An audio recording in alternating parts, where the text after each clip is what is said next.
এতিয়া সৰ্বত্ৰে কেৱল চৰ্চা মাইক্ৰ' ফাইনেন্সৰ লোন ৰেহাইৰ বিষয়টো।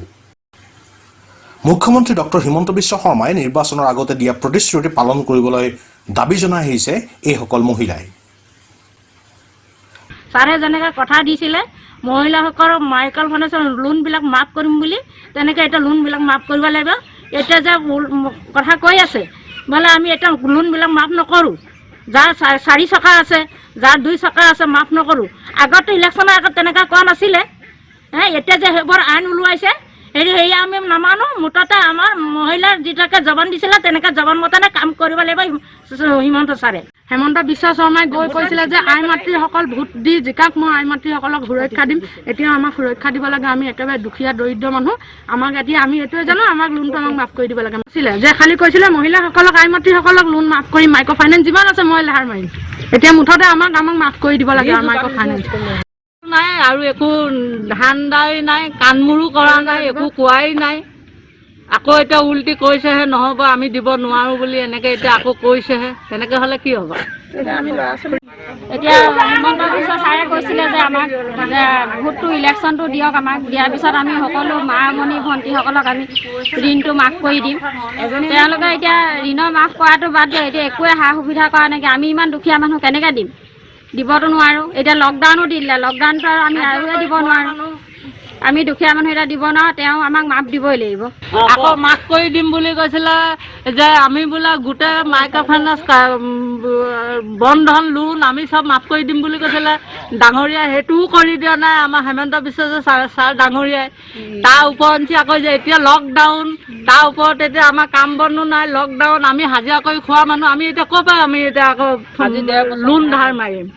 আমাকতো অকণমান চকু মেলি চাব লাগিব। কৈছিলে আজি 2 বছৰ 1.5 বছৰ হ'ল, তেখেতে কৈছিলে যে আমি মাফ কৰি দিম, গোটেই মহিলাসকলে চিন্তা নকৰিব বুলি।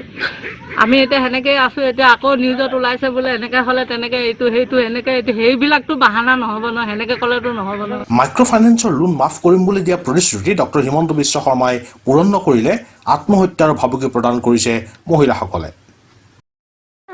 লোনৰ কাৰণে আমি হাজাৰ হাজাৰ মহিলা আমি এতিয়া আত্মহত্যা কৰিবলৈ আমি ৰাজি আছোঁ, যদিহে আমাক হিমন্ত বিশ্ব শৰ্মাই আমাক লোনটো মাফ কৰি নিদিয়ে। যেনেকৈ কথা দিছিলে আখৰে আখৰে আমাৰ কথা পালন কৰক। টেম্পু চলাওঁ, টেম্পু মালিকক দিওঁ দিনটোত 300 টকা, তেল ভৰাওঁ 200 টকা, ঘৰলৈ বাচি আহা 250 টকা। এইপিনে ল'ৰাক লাগে দিনটোৰ ভিতৰত 100 টকা, ঘৰখনত লাগে 200 টকা। চলাওঁ কেনেকৈ?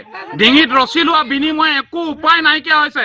হিমন্ত বিশ্ব শৰ্মা ডাঙৰীয়াক আমি বহুত ভাল পাইছিলোঁ। আমাৰ মাইকী মানুহ দুপৰীয়া ঘৰত ভাত দিবলৈ নাপাওঁ, আবেলি বিচাৰি আহিলে নাপাওঁ, ঘৰত মাইকী মানুহক নাপাওঁ, মানে ইমানে অশান্তি।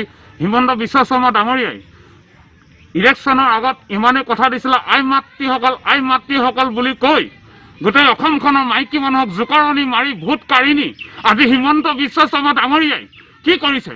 একো কৰিব পৰা নাই। ল'ৰা ছোৱালী ক'ত ঘূৰি ফুৰিছে, মাইকী মানুহবোৰে ক'ত ঘূৰি ফুৰিছে। দুপৰীয়া ভাত নাপাওঁ খাবলৈ, আবেলি চাহ নাপাওঁ, ঘৰত আহি মাইকী মানুহ দেখোঁ কাপোৰ লেতেৰা হৈ পৰি আছে। গৈ দেখোঁ মাইকী মানুহ ইটো গোটত সিটো গোটত, মানে বিচাৰোঁতে মানে মাইকী মানুহ বিচাৰি নাপাওঁ ঘৰত। কিন্তু হিমন্ত বিশ্ব শৰ্মা ডাঙৰীয়াই আজি প্ৰলোভন দি কিয় মাইকী মানুহবিলাকক কাঢ়ি নি পেলাই ভোট ইলেকশ্যনত জিকি তেওঁ মুখ্যমন্ত্ৰী হৈ অসমৰ গাদীত বহি আজি মাইকী মানুহক কিয় প্ৰলোভন দিছে?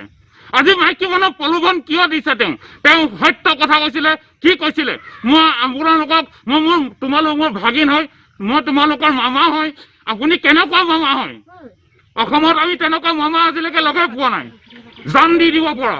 কিন্তু আপোনাক তথাপিতো আমি ভোট দি আপোনাক ইলেকশ্যনত জিকালোঁ আৰু কিমান চিঞৰিলোঁ ৰাস্তাই, কিমান আপোনাৰ লগত চাইকেল ৰেলী কৰিলোঁ, কিমান বাইক ৰেলী কৰিলোঁ, আপোনাৰ লগত খোজকাঢ়ি গ'লোঁ, আপোনাৰ কাৰণে চিঞৰোতে পেটৰ ভোক মাৰি দিছিলোঁ। আজি আপুনি আমাক কিয় পাহৰি গৈছে? আমি দুখীয়া মানুহ, আমি চেণ্ট্ৰেল গভৰ্ণমেণ্টৰ মাটিত আছোঁ, আমাৰ কোনো স্থায়ী নাই। কিন্তু আপুনি ইয়াৰ বিনিময়ত আমাৰ মুখলৈ চাই দুখ মনেৰে ভাবি আপুনি আমাক এই বন্ধন গোট মাইক্ৰ' ফাইনেন্সৰ এই ঋণখিনি আমাক মাফ দিয়ক।